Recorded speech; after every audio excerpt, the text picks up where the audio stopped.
ನೀವೇನಾದರೂ ಒಂದೇ ಟ್ರಿಪ್ಪಲ್ಲಿ 5 ಫಾಲ್ಸ್ನ ನೋಡಬೇಕಾ? ನಾನು ನಿಮ್ಮ ಕಾವೇರಿ. ಗಡಿನಾಡ ಬೆಳಗಾವಿನ 2 ದಿನದಲ್ಲಿ ವಾಟರ್ ಫಾಲ್ಸಿಂದ ಕೋಟೆವರೆಗೂ ಹೇಗೆ ನೋಡಬೇಕು ಅಂತ ವಿಡಿಯೋದಲ್ಲಿ ತಿಳಿಸಿದ್ದೀನಿ. ವಿಡಿಯೋನ ಕೊನೆವರೆಗೂ ನೋಡಿ.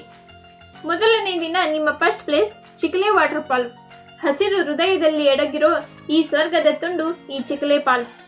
ನಿಮ್ಮ next stop Delta water falls. ನೀರಿನ ಗರ್ಜನೆ, ಪ್ಯೂರ್ ನೇಚರ್ ಜೊತೆ ಕಾಡಿನ ಮೌನದಲ್ಲಿ ಅಡಗಿರೋ ಈ ಫಾಲ್ಸ್ ನೋಡೋಕೆ ಅದ್ಭುತವಾಗಿದೆ. ಆದರೆ ಸ್ವಲ್ಪ ಕೇರ್ಫುಲ್ ಆಗಿರಿ. ಡೆಲ್ಟಾ ಫಾಲ್ಸ್ನಿಂದ ನಿಮ್ಮ ಮುಂದಿನ ಪಯಣ ಚೋರ್ಲಾ ಘಾಟ್. ಈ ಪ್ಲೇಸ್ನಲ್ಲಿ ಏನಪ್ಪ ವಿಶೇಷ ಅಂದರೆ ಇದು ಇರುವುದು ಕರ್ನಾಟಕದ ಗೋವಾ ಗಡಿಯಲ್ಲಿ.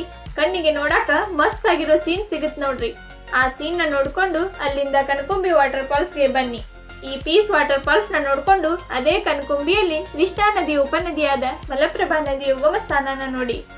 ಈ 5 ಪ್ಲೇಸ್ನ ನೋಡ್ಕೊಂಡು ಬೆಳಗಾವಿಗೆ ರೀಚ್ ಆಗಿ ರೂಮ್ ಮಾಡಿ ಸ್ಟೇ ಆಗಿ ನಿಮ್ಮ ಫಸ್ಟ್ ಡೇ ಟ್ರಿಪ್ನ ಮುಗಿಸಿ. ಮಾರ್ನಿಂಗ್ ರೆಡಿಯಾಗಿ ಟಿಫಿನ್ ಮಾಡಿ ಬೆಳಗಾವಿಯಲ್ಲಿ ಫೇಮಸ್ ಆದ ಸಿದ್ದೇಶ್ವರ ಸ್ವಾಮಿ ದೇವಸ್ಥಾನಕ್ಕೆ ಹೋಗಿ ದೇವರ ಆಶೀರ್ವಾದ ತೆಗೆದುಕೊಂಡಾದ್ಮೇಲೆ ಘಟಪ್ರಭಾ ನದಿಗೆ ಕಟ್ಟಿರೋ ಹಿಡಕಲ್ ಡ್ಯಾಮ್ಗೆ ಬನ್ನಿ. ಡ್ಯಾಮ್ನ ನೋಡ್ಕೊಂಡು ಅಲ್ಲಿಂದ ಸ್ವಲ್ಪ ದೂರದಲ್ಲಿರೋ ಗೋಡ್ಚನ್ ಮಲ್ಕಿ ಫಾಲ್ಸ್ನ ನೋಡಿ ಕಳೆದು ಹೋಗ್ತೀರಾ. ನಿಮ್ಮ ನೆಕ್ಸ್ಟ್ ಸ್ಟಾಪ್ ಕರ್ನಾಟಕದ ಮಿನಿ ನಯಾಗರ್ ಫಾಲ್ಸ್. ಅದೇ ನಮ್ಮ ಗೋಕಾಕ್ ಫಾಲ್ಸ್. ಗೋಕಾಕ್ ಫಾಲ್ಸ್ನ ನೋಡಿ ಸಂಜೆ ಒಳಗೆ ಬೆಳಗಾವಿಗೆ ರೀಚ್ ಆಗಿ ಬೆಳಗಾವಿಯಲ್ಲಿರೋ ಕೋಟೆನ ನೋಡಿ ನಿಮ್ಮ ಟ್ರಿಪ್ನ ಎಂಡ್ ಮಾಡಿ. ವಿಡಿಯೋ ಇಷ್ಟ ಆಗಿದ್ರೆ ಲೈಕ್, ಶೇರ್, ಸಬ್ಸ್ಕ್ರೈಬ್ ಮಾಡಿ. ವಿಡಿಯೋಸ್ ನೋಡ್ತೀರಾ, ಸಬ್ಸ್ಕ್ರೈಬ್ ಮಾಡಲ್ಲ, ಪ್ಲೀಸ್ ಸಬ್ಸ್ಕ್ರೈಬ್ ಮಾಡಿ.